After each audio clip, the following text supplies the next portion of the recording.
The Super Mario franchise is known for its massive amount of games, spanning over 20 entries in the series alone. Although most of the promotional art is CGI since the SNES era, there's actually more hand-drawn art than you would expect. In 1985, the first Super Mario Bros. Game hit the shelves for Nintendo. It was a NES game, based on the Italian brothers who were first seen on the Atari, which on itself was an adaptation of Jumpman, the main character of the classic Donkey Kong series. Actually, this guy couldn't jump at all, but his creator, Shigeru Miyamoto, said, "If barrels were thrown at you, what would you do?" Exactly, not this. While Mario's concept was originally a carpenter, the Mario Bros. Series changed him into an Italian plumber, with a red shirt and blue overalls to stand out from the New York City sewer background. Furthermore, he was intended to be given facial features and hair, but Miyamoto went for a big nose and mustache, to make him more iconic and readable on the screen. That was definitely the right call, as Super Mario on the NES sold over 1.2 million copies in the first month alone. Although there isn't much concept art or full illustrations for the first installment, including the manual, except for some rough gameplay infographics, the main illustration has something interesting. Look at Bowser. That was because his early design concept was intended to be based on an ox, despite the intent. A colleague mentioned he looked more like a turtle instead. That aside, the second game's main illustration is weird, because if you look at the picture closely, something starts to change. Indeed, in this case, Mario is a clone game, copied from a title that just rolls off the tip of her tongue. Yume Kojo Doki Doki Panic. In all fairness, straight-up cloning games like this was a popular trend at the time in the gaming industry. In this case, when Japan got the difficult lost levels, the Western Hemisphere changed the playing field. As the design was too similar to the first game, it wouldn't connect with the audience, so we had to swallow this game instead. This was also around the time that the Super Mario Bros. Super Show aired on the television. Interestingly, it was accompanied by the Legend of Zelda episodes. Despite this sounding cool, I think I saw like 2 episodes ever in my life. Well, excuse me, princess. It was in '88 when Super Mario Bros. 3 launched, the game that fortified its foundation and identity of the franchise that we know and love him for. This was also the box art that was introduced to me to the game, as the starter pack came in a suitcase with the Nintendo in Europe. The manual was full of small infographics on abilities and situations the player could encounter. The level designs were cleverly constructed by the team using tracing paper on top of graph paper, before sending them to the programmers, not only to keep a good flow in the pace, but also in aesthetics.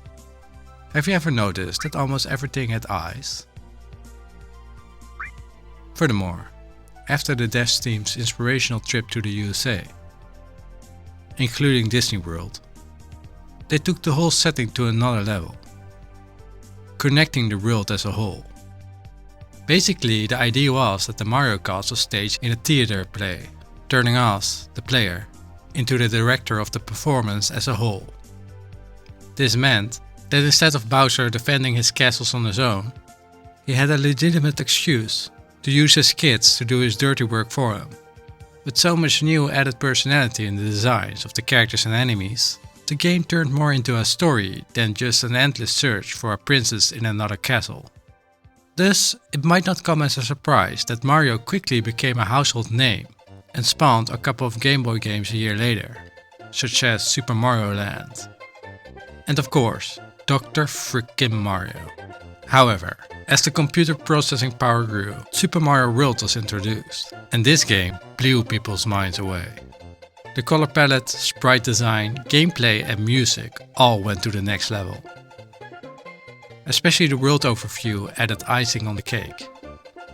Each region transitioned nicely into the next, exciting players about what to expect. There were many memorable levels, such as haunted castles, lava pits, mysterious forests, and secrets like the Star World. The bosses, again in the form of Koopa Kids, were even better expressed with their personality in the world. However, there were a lot of minor discrepancies with the in-game graphics and the final artwork, most of which were due to the graphical limitations and memory space. Except for Iggy. Yep, you guessed it. Iggy's hair is the same as Larry's during the boss fight, except for in the credits. Also, the SNES was the first time Miyamoto introduced Yoshi, a green dragon Mario could hit on the head to cope with his inner frustration. Okay, I really thought he did so as a kid. At least I felt in character when doing this. I swear I didn't know better. Did you? Anyways, before this all happened, Super Mario World 2 Yoshi's Island dives deeper into the background of the characters. And the style is like a 3D picture book, which palette reminds me most of a very gentle pastel cross-hatching technique. Interestingly, Nintendo opted to change the graphics, like in Donkey Kong Country, but Miyamoto rather voted for a more hand-drawn style. I think this decision was the right call, because, by all means, the artwork is very memorable and appealing with a gentle overall aesthetic. I personally find the line art unique. It has these slightly crooked lines, which was an ideal conversion into the SNES sprite capabilities. While this art style is timeless, Nintendo originally opted to change the graphics. If they did go for TKC, Yoshi would look more like this. No, I mean like this. Although Mario RPG went this way and was definitely successful, Yoshi's Stories was the Yoshi's take with this intent. And while it worked, in my opinion, the original style fit better with the theme they were going for. Anyways, with Super Mario's well-established franchise, the SNES was the perfect platform to explore new spin-off games. And no, I'm not talking about games like Yoshi no Cookie or Mario Paint. I'm talking about Mario Kart, a game that tried to revolutionize the racing genre by making it two-player. While it doesn't have much art, it had a Mario Kart 2 release promotional image that I think is really cool. That said, in '96, the N64 hit the shelves, and we both know that from that point on, Mario 2D art needed to make room for the CGI style. 3D quickly became the new step up in history for console gaming, and because Mario was already well established, CGI imagery could quickly lay the groundwork for the concept and promotional artwork used in magazines. Because this was also a new explored frontier, there were still some hand-drawn concept art here and there, but most of it is not available to the public. However, we do have this. Yep, it's the official jigsaw puzzle art nobody was waiting for. Was this it for hand-drawn 2D art? Were the Mario Game & Watch Gallery games on the handheld the last art we got from the franchise? Heck no, because there are quite some spin-off games and art yet to be seen, such as the Paper Mario series, which started on the N64 and has over 6 game entries in its lifetime. This game lives and breathes 2D art in a 3D environment. Indeed, like a diorama. Like you can expect, there was a lot of art created in this series, mainly in the form of character sprites. To make it work so effectively, they redesigned Mario in a simplistic style that anyone can resonate with. In my opinion, Mario is a mascot character that, on its own, is not particularly cool like Sonic or quirky like Kirby. He's quite neutral, nonetheless, when shown in a bunch of different styles. He can have all those traits the artist intends him to have. Cool like in Mario Strikers, quirky in Paper Mario, and tough like in Super Smash Bros. Also, you know the typical Disney Pixar style? Well, as this art form is extremely trending right now, all those characters look alike. Now in the Super Mario movie, they actually changed Mario to fit that form, with the slightest tweaks. They humanized his character proportions, making him appear taller, with a slightly smaller nose. And the darker color schemes with shadows make Mario appear less roundish and thus less cartoony overall. As for Peach, this style is a very natural transition. I mean, she needs less makeup than that Frozen chick to appear cute. And in my book, that's a win. Preferences aside, in 2003, the RPG-inspired Mario and Luigi series on the GBA is one of the few Mario games that also kept the 2D sprites alive in its entirety of the series. And even though the games created a decent fanbase with at least 5 entries, it wasn't enough because the company, Alpha Dream, sadly declared bankruptcy in 2019.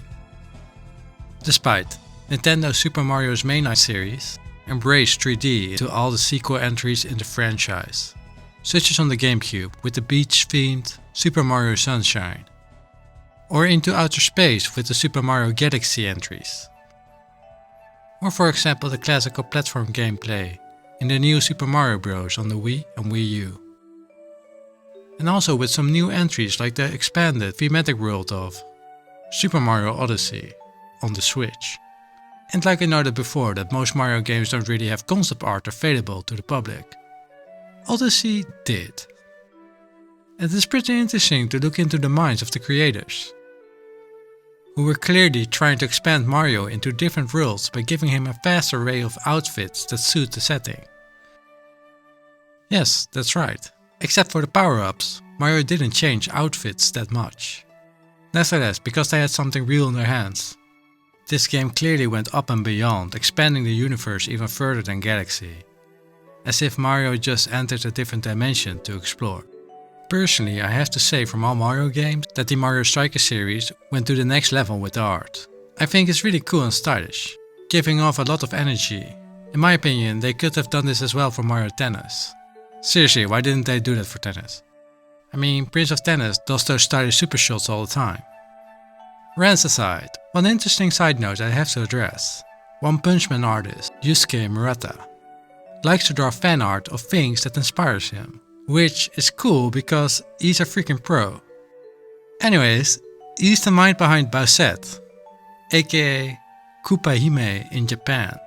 A peach-inspired Koopa, which looks far more attractive than some of the alternative designs floating around. Anyway, while most gamers got inspired by his works, social media took it way too serious for Nintendo's liking, and thus they shut gamers' expectations down by cancelling the character, forcing it to be taken offline. Of course, Yusuke apologized and made this awesome artwork instead. I wish we could see more of this type of fan art without restrictions. But as we all know, there's one thing Nintendo is not really into. Fan-based projects on their IPs get shut down all the time. I think some companies totally embrace and actually endorse and stimulate when enough of the fanbase demands it. But in this case, Nintendo reminds me to some extent to Disney. It's a double-edged sword to be so protective. On one hand, they don't want people to exploit their works or cause confusion. And on the other, fans aren't able to express themselves completely, which kind of creates a barrier.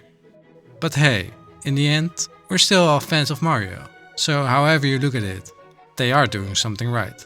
I'm fancy light novel author GPverse, and in my eyes, Nintendo is clearly expanding its universe on many different levels, such as movies, theme parks and online presence, so maybe one day we'll actually get the Pokemon MMO we really want.